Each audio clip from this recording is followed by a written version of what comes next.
పాడినా సరే చెవిటి వాడికి అవి ఉన్నాయా? పెద్దగా చెప్పండి. అలాగా నేను పాడలేదా? ఎవరు స్వతంత్రించుకున్నారు? చెవులున్న వాళ్ళు స్వతంత్రించుకున్నారు. చెవులు లేనివాడు 100 కాదు 1000 పాడినా స్వతంత్రించుకోలేడు.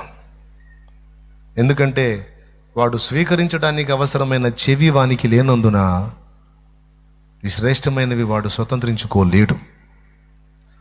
అలాగని పాటలు నా యొద్ద లేవా? దేవుని మాటలు నా యొద్ద లేవా? ఉన్నాయి. కానీ వినేదానికి వాడి దగ్గర ఏం లేదు. ఒకవేళ చెవి ఉంటే చెవి ద్వారా వాడు వాటిని తీసుకోగలుగుతాడు. అలాగే నీకు, నాకు, మనకి, మన వారికి కావలసిన సమస్తము ఆయన దగ్గర ఉన్నాయి.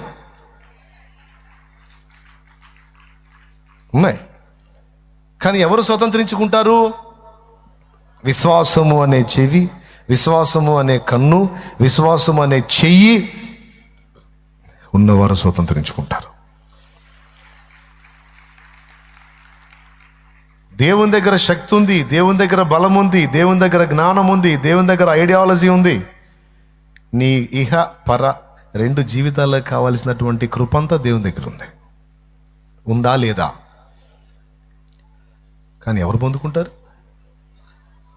విశ్వాసం గలవారే పొందుకుంటారు. విశ్వాసం లేనోడు దేవుడి దగ్గర లేవనుకుంటాడు.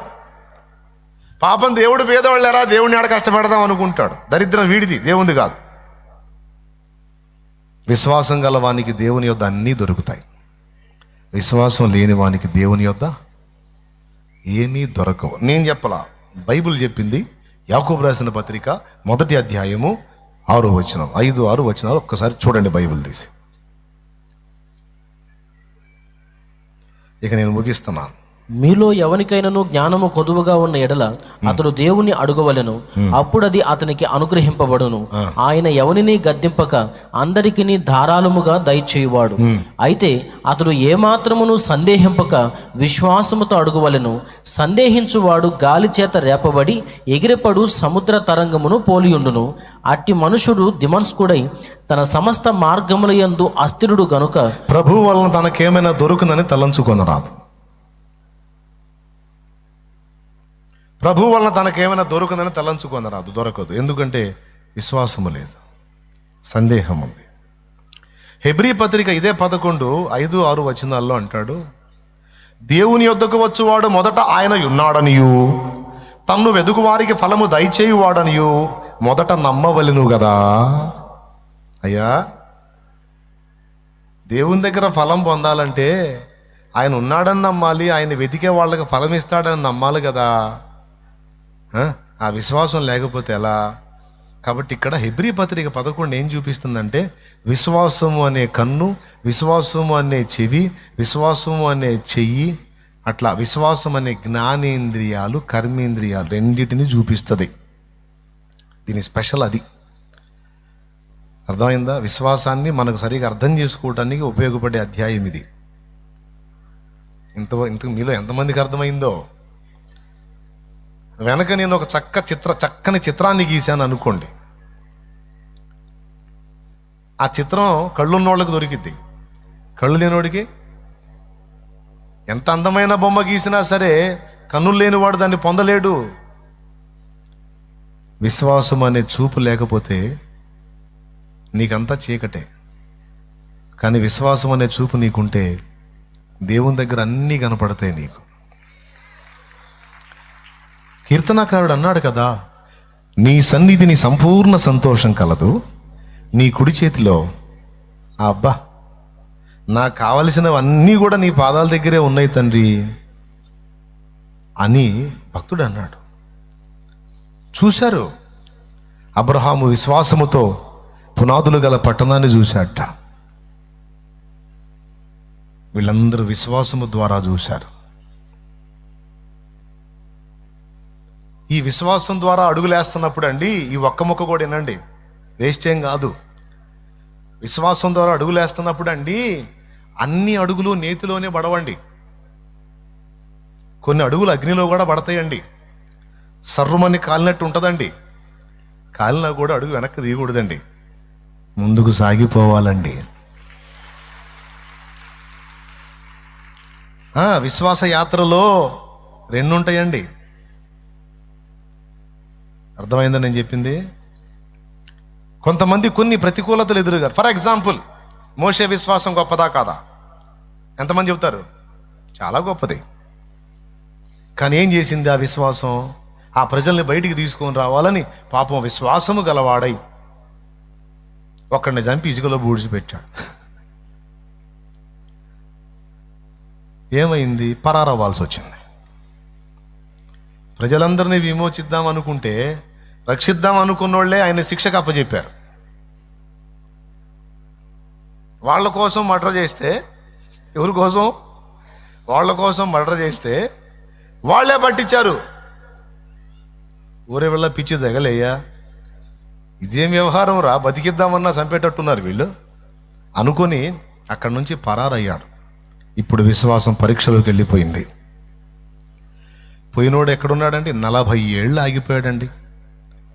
40 ఏళ్ళు పాపం ఏ ఫలము లేదు.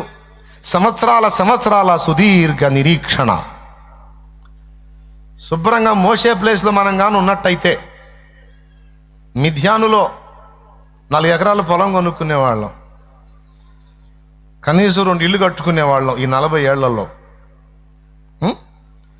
కనీసం ఒక 500-600 గొర్రెలన్నా లైన్ చేసుకునేవాళ్ళం. మోసే ప్లేస్లో మనం ఉంటే ఒక 1000 మంది అయినా, ఒక 1000 గొర్రెలైనా 40 ఏళ్ళు మరి సుదీర్ఘ కాలం. వేలాది గొర్రెలు సంపాదించుకునేవాళ్ళం, ఎకరాల పొలంగా సంపాదించుకునేవాళ్ళం. ఎందుకు? మన మైండ్ అట్టే కదా. భార్యకి బాగా ఒంటి నిండా బంగారం, ఇవన్నీ నడిచాయి. పోయినప్పుడు ఏందయ్యా ఇట్లా చేశావు, ఏదో చేస్తావు, నన్ను ఏదో వాడుకుంటావు అనుకుంటే నన్నేందయ్యా ఒట్టిగా చేసి కూర్చోబెట్టావు, ఏందయ్యా? ఇంకట్టయితే నీ చిత్తం కాదేమోలే, అట్టయితే ఇక సంపాదన సంగతే చూసుకుంటాం. మరి ఎట్లా? భార్య పిల్లల్ని ఇచ్చావుగా, వాళ్ళకి భవిష్యత్తు చూడాలిగా అని ఆ ప్రజల భవిష్యత్తు వదిలిపెట్టి భార్య బిడ్డల భవిష్యత్తుకి వెళ్ళి భయపడేది వ్యవహారం. కానీ మోసే అట్టంటోడు కాదండోయ్, అది మొండి విశ్వాసం. ఏం విశ్వాసం అది? జలములలో వదిలే, పాటలు ఎక్కువ అవుతున్నాయి, వదిలే మళ్ళీ పెందలాడు. అది మొండి విశ్వాసం, మామూలు విశ్వాసం కాదు. వామ్మో, 40 ఏళ్ళు. మీకు తెలుసా, ఒక గొర్రెను సంపాదించలా, ఒక ఇల్లు కట్టలా, ఒక ఎకరం పొలం కూడా కొనలా, సిపోరాకి ఏమీ దిగేలా. 40 ఏళ్ళు అండి. మామ ఎన్ని తిట్టుంటాడో, సిపోరా ఎంత చులకనగా మాట్లాడి ఉంటుందో. ఒకవేళ బామర్దులుంటే ఎంత అవమానంగా మాట్లాడి ఉండేవాళ్ళు, మరదళ్ళు ఉంటే ఎన్ని రకాలుగా అనుకునేవాళ్ళు. చాలామందిని చూసాం, కానీ మా బావ అంత ఎదవ ఇంకొకళ్ళు లేడు అనుకునేవాళ్ళేమో. ఈరోజు కొంతమంది నిన్ను అంటున్నట్టు. చాలామంది మగాళ్ళు ఉన్నారు, కానీ నీ అంత ఎదవ కూడా లేడండి. అండోయ్ ఏమండే, మళ్ళీ అండి స్తోత్రం. నానా, చాలామంది తండ్రులు ఉన్నారు కానీ నానా నీలాంటి ఎదవ ఎవడు లేడు నానా. వాళ్ళు పిల్లలకి లైఫ్ ఇచ్చారు నానా, సంపాదించారు, మాకేమి ఇచ్చా మళ్ళీ మాట్లాడుతున్నావు. నర్మయ్,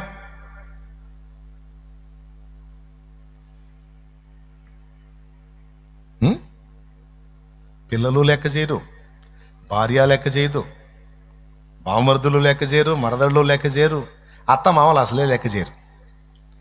ఉన్నాళ్లే పనికి మనలోడు. ఏమండి, మీ అల్లుడు ఏం చేస్తాడు? తోలకపోయాడు, మాయే కాస్తున్నాడు. ఇన్ని సంవత్సరాలు ఇన్నే ఉంది, బతుకంతా అంతే అంతే ఇదయ్యేటట్టున్నాడులే. ఇంత ఆశోదడు అనుకోలే, ఇంత తిక్కలోడు అనుకోలా. ఏం చేద్దాం, కర్మ. ఆ సిప్పోరా మోకానట్టు రాసి ఉంది. ఈ తిక్కలోడు భర్తగా దొరికాడు. 40 ఏళ్ళుగా ఏది ఆలోచించడు, ఏదో శూన్యంలో ఉంటాడు, ఏదో ధ్యాసలో ఉంటాడు. తిట్టినా పట్టించుకోడు, నలుగురు నవ్విపోతున్నారే వస్తున్నారే అని ఏం పట్టించుకోడు. 4 రూపాయలు సంపాదించుకుందాం అనుకోడు, 4 డబ్బులు వెనకేసుకుందాం అనుకోడు, ముందేసుకుందాం పైన. ఇవన్నీ చెబుతుంటే ఎక్కడో ఎవరికో తగులుతుంటుంది కదా. ఎంతమంది తగులుతుంది పాపం. ఈ మాటలు పడ్డారు మీరు కదా. ఏం పర్లా, ఆగండి, ఒక మలుపు ఉంటుందిలే, ఆగండి. దేవునికి స్తోత్రం కలుగునుగా. హల్లెలూయా. ఇంతమంది చేత అనిపించుకోకపోయినా కనీసం ఒక్కళ్ళ చేత, సరే ఇంట్లో వాళ్ళు బంధువులు ఎవరు అనకపోయినా వీధిలో వాడైనా ఫ్రెండ్ చేత అయినా బాగుంది. ఏం పట్టించుకోడు. ఎందుకో తెలుసా? విశ్వాసం. ఏ ప్రజల కోసం సింహాసనాన్ని కూడా వదిలిపెట్టానో, ఏ ప్రజల కోసం ఐగుప్తు సకల భోగభాగ్యాలను విసర్జించానో,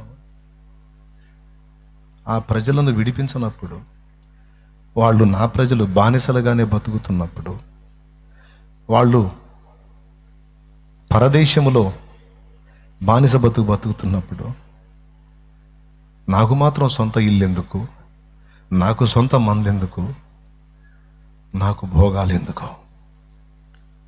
త్యాగం. సింహాసనాన్నే వదిలేసినోడిని. ఏంది మోషే అంటే?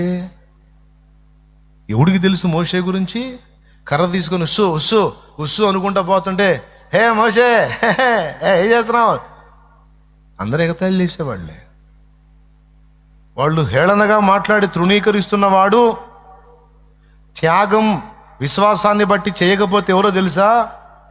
ఐగుప్తు సింహాసనం మీద కూర్చొని రాజ్యములన్నిటినీ ఏలే రాజాయినా.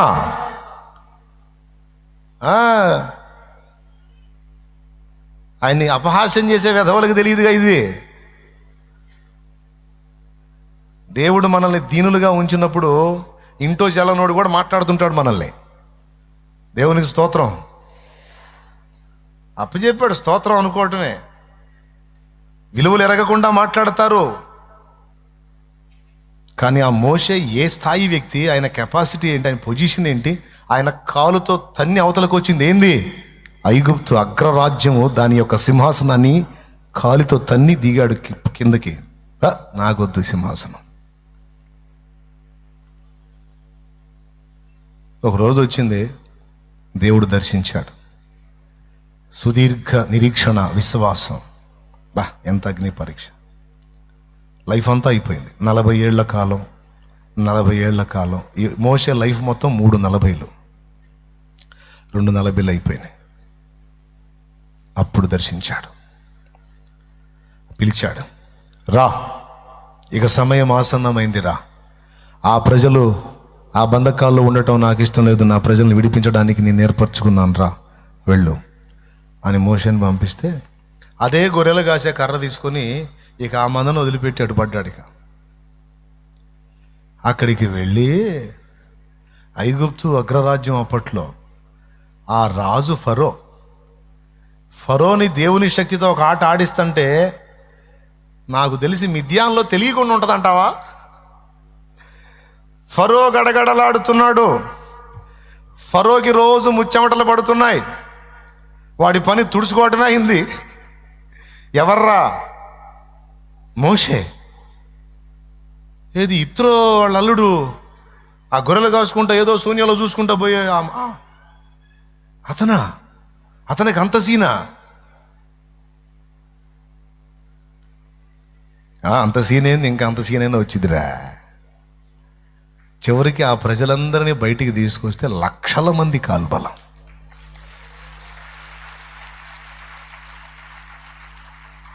చివరికి ఏ గతి పట్టిందంటే, మామయ్య అల్లుడిని పలకరీయటానికి సాయంత్రం పట్టింది.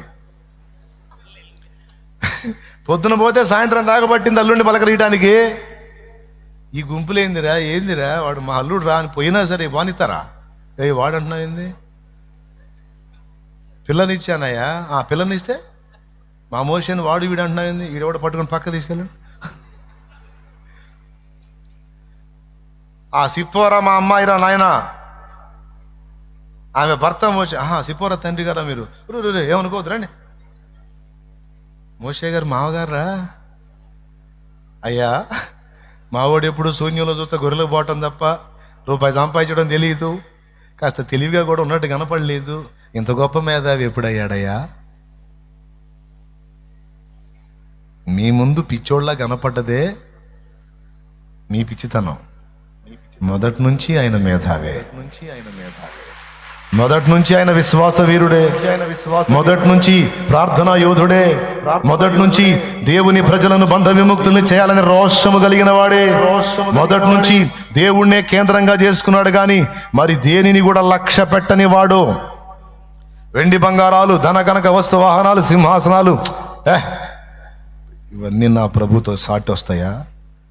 సుప్రీం నా దేవుడు ఆయన చాలు నాకు. హల్లెలూయా. ఏమర్థమయ్యాడు మోషే వాళ్ళకి? ఈరోజు బిడ్డ నువ్వు అర్థం కాకపోవచ్చు, కొంతమందికి అర్థమయ్యనాడు నోళ్ళు ఎల్లబెడతారు. నాయన అమ్మ కలత చెందొద్దు. విశ్వాసం ఎంత గొప్పదో చూడండి, ఎంత సుదీర్ఘ నిరీక్షణ. నా దేవుడు దర్శించిన దాకా ఓపిక పడతా, నా దేవుడు నా ఎడల జోక్యం చేసుకున్న దాకా నిరీక్షిస్తా. ఎంతకాలం కూర్చోబెడతాడో కూర్చుంటా, ఎంతకాలం నిందల పాలు చేస్తాడో అనుభవిస్తా, ఎంతకాలం శ్రమ కొలిమిలో ఉంచుతాడో ఆయన చిత్తం.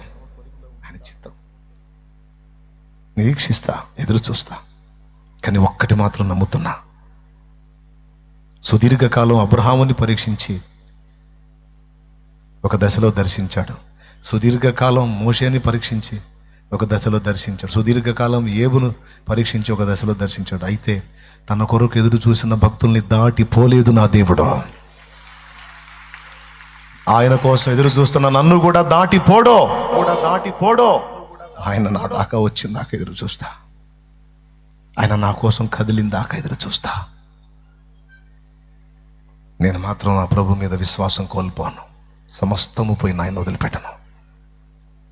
ఇంతమందిని దర్శించిన దేవుడు నన్ను కూడా దర్శిస్తాడు అనే పట్టుబట్టి ఉండు. నా దేవుడు సిగ్గుపరిచే దేవుడు కాదు, తన కోసం ఎదురు చూసేవారిని దాటిపోయేవాడు కాదు. దావీదు కుమారుడు నన్ను దాటిపోకంటే ఆగాడా లేదా? బాగు చేశాడా లేదా? దాటిపోడు. శాలేమన్న ఈ జనాలకు తట్టుకోలేక దాటిపోతాడేమో, పరారవుతాడేమో. ఎందుకంటే దొరికితే ఇంక అయిపోయినట్టే అని తప్పించుకుంటాడు. ఆయన దాటిపోడు.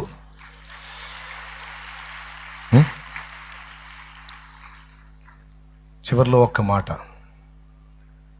విశ్వాసం ఇంత బలీయమైంది, ఇంత శక్తివంతమైంది అయి ఉంటే, అలాంటి విశ్వాసాన్ని కలిగిన మోషే సుదీర్ఘకాలం అనుభవించిన తర్వాత చివరికి లైన్లోకి వస్తే అంత ధన్యత దొరికింది మోషేకి. ఎంత సిగ్గుపడి ఉంటాడు ఇత్రో, ఎంత సిగ్గుపడి ఉంటారు మిద్యానోళ్ళు, ఎంత సిగ్గుపడి ఉంటుంది సిపోరా.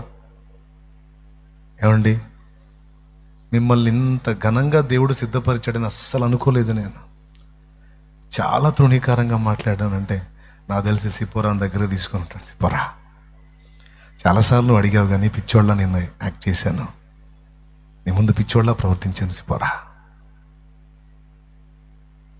అయినా నువ్వు తెలిసి ఇలా చేసావా? తెలియదు కదా, బాధపడుకో. అది నేను ఎవరికి ఎందుకు చెప్పలేదంటే సిపోరా, అది నా దేవునికి నాకు చెందిన విషయం, నేను ఆయనతోనే తెలుసుకోవాలి. ఆ తేలిందాకా నేను ఎవరు చెప్పకూడదని అట్టాగాను. ఈరోజు ఆ సమయం వచ్చింది. నా దేవుడు ఆయన ఎందో చూపించాడు, నా తలనెత్తాడు, నాకు శాశ్వత ఆశీర్వాదం ఇచ్చాడు. ఇన్నాళ్ళ నా నిరీక్షణ, నా ఎదురు చూపు ఫలించింది. అదిగో నా ప్రజలు బంధ విముక్తులయ్యారు. ఈ ప్రజల కోసమే ఆ గొర్రె మందను చూసినప్పుడు అలా ప్రజలే నా కళ్ళ ముందున్నారు. అందుకే మంచి వస్త్రం కట్టుకోలేకపోయాను, నిలవరమైన నివాసం ఏర్పాటు చేసుకోలేకపోయాను, కడుపు నిండా తినలేకపోయాను, కంటి నిండా నిద్రపోలేకపోయాను. సిపోరా, ఈరోజు నా నిరీక్షణ ఫలించింది, నా ఆశ తీరింది. నా దేవుడు నాకు తోడై ఉండి భూరాజులని గడగడ వణికించి నా ప్రజల్ని బయటికి తెచ్చాడు. చూడు సిపోరా, ఇది నా జనాంగం, ఇది నా దేవుని ప్రజ. హల్లెలూయా. నాయనా, దేవుని విషయమే నువ్వు కలిగి ఉన్న ఆశ, నిరీక్షణ, దేవుని విషయమే నువ్వు చూసి ఎదురు చూపు ఆయనకి తెలియనివి కావు. ఆయన దాటిపోవడం చూస్తున్నాడు. సరిచేయాల్సింది సరిచేస్తున్నాడు, నేర్పాల్సింది నేర్పుతున్నాడు, సిద్ధపరచాల్సిన కృప సిద్ధపరిచాడు. అందాల్సిన సమయం సమీపించింది. బహు త్వరలోనే నీకు అది అందుతుంది. నువ్వు స్వతంత్రించుకుంటావు. ఇన్నాళ్ళ నీ నిరీక్షణ, ఇన్నాళ్ళ నీ ఎదురుచూపు నిన్ను సిగ్గుపరచదు. ఆయన బలమైన బాహు చాపుతాడు. ఈరోజు ఏడుస్తున్నావు బాధను బట్టి, ఆనాడు ఆనంద బాష్పాలు కలుస్తావు సంతోషంతో. గడిచిపోయిన వాటిని తలంచుకొని పద్దాకలు అక్కడే కూర్చోవాలి. చివరిగా చెప్తున్నాను ఈ మాట. గతించిన గతాన్ని గురించి పదే పదే అనుకొని కొంతమంది అక్కడే కూర్చుంటారు. దేవుడు అంటున్నాడు, విశ్వాసం ఉందా? ఉందయ్యా. అట్లయితే మళ్ళా ప్రారంభించు. జారిపడ్డావా? అక్కడే కూర్చోవద్దు. పడటం తప్పు కాదు, పడ్డ చోటే ఉండటం తప్పు. పడటం తప్పు కాదు, అడుగు జారింది పడ్డావు, ఎటుగుడి పడ్డాను కదా ఇంక అక్కడే ఉందామని కూర్చున్నావు చూడు, అది తప్పు. ఓడిపోవటం తప్పు కాదు, ఓటమిలోనే కూర్చుండిపోయావు చూడు, మళ్ళా గెలుపు కోసం ప్రయత్నించకుండా, అది తప్పు. లే, మళ్ళీ పోరాటం ప్రారంభించావు. పొడుస్తున్న ప్రతి పొద్దు నీకొక నిరీక్షణ సంకేతం. సంవత్సరములు జరుగుతుండగా ఆయన తన కార్యాలను నూతనపరుస్తాడు. నీకు అనుగ్రహిస్తున్న ప్రతి నూతన శుభోదయం నీకొక నిరీక్షణ సంకేతం. నిన్న అయిపోయింది కదా, నిన్నటి గురించి ఇంకా ఆలోచించొద్దు. ఈరోజు సూర్యోదయం అవుతుంది చూడు క్రొత్తగా, అలాగున నీతి సూర్యోదయం నీకు కలుగుతుంది. మళ్ళా క్రొత్తగా ఆలోచించు, క్రొత్తగా మొదలుపెట్టు, మళ్ళొక్కసారి క్రొత్తగా పోరాటాన్ని ప్రారంభించు.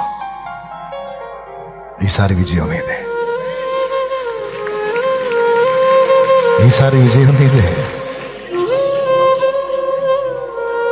మారదు నా పరిస్థితి, మారదు నా జీవితం, మారదు నా బ్రతుకు అని గతాన్ని గతాన్ని గతాన్ని గతాన్ని తలుచుకొని గతంలో కూర్చోవాక.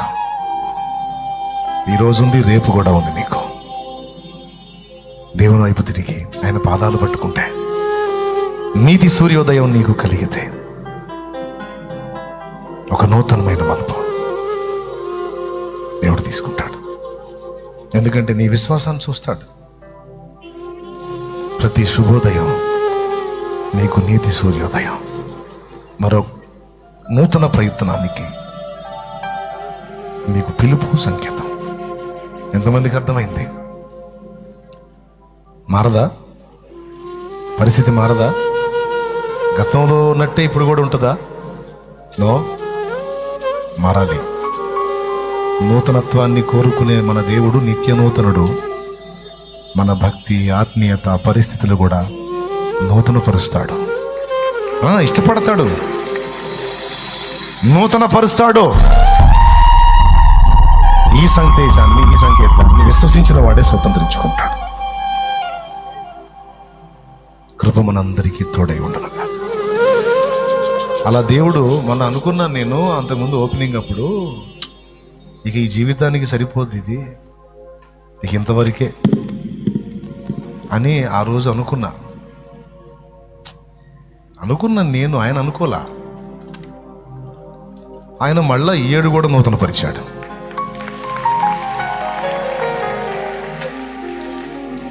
ఇంకా రాబోతున్న సంవత్సరాలు ఇంకా ఇంకా ఏ విధంగా తీసుకెళ్తాడో ఇక అది నా ఊహకు అందదు. అది ఇంకా ఎటేడు తిప్పుతాడో, ఏమేమి మలుపులు తిప్పుతాడో, అసలు ఆయన ప్లాన్ ఏంటో, ఇంకా అసలు ఎంత ప్రణాళిక కలిగి ఉన్నాడో, ఇక అదంతా ఇంకా ఆయన వైపు చూస్తూ సాగుతున్నా. చెప్పు, నిన్నలోనే కూర్చుంటావా? గతాన్నే తలుచుకొని కుమిలిపోయి అక్కడక్కడే గందరగోళం అవుతావా? నువ్వు ఆత్మీయతలో దిగజారినా, భక్తిలో పడిపోయినా, నేను అంటున్నాను, ఓడిపోవటం తప్పు కాదు, కానీ ఓటమిలోనే కూర్చుండిపోవటం తప్పు. పడిపోవటం తప్పు కాదు, అడుగు జారింది పడ్డావు, పడ్డ దగ్గరే కూర్చోవటం తప్పు. మరేం చేయాలి? పడ్డవాడు తిరిగి లేవాలి. ఓడిపోయినవాడు ఏం చేయాలి? దేవుని శక్తి పొందుకొని దేవుని పాదాలు పట్టుకొని తిరిగి, దెబ్బ తిన్నోడు ఏం చేయాలి? దేవుని పాదాలు పట్టుకొని కొంచెం తేరుకొని తిరిగి దెబ్బ కొట్టాలి. కొడితే ఈసారి శత్రువుకి చుక్కలు కనపడాలి, పట్టపగలే. దేవునికి మహిమ కలుగును గాక. విశ్వాసం కలవాలి, ఈ విషయాలు స్వతంత్రించుకుంటారు.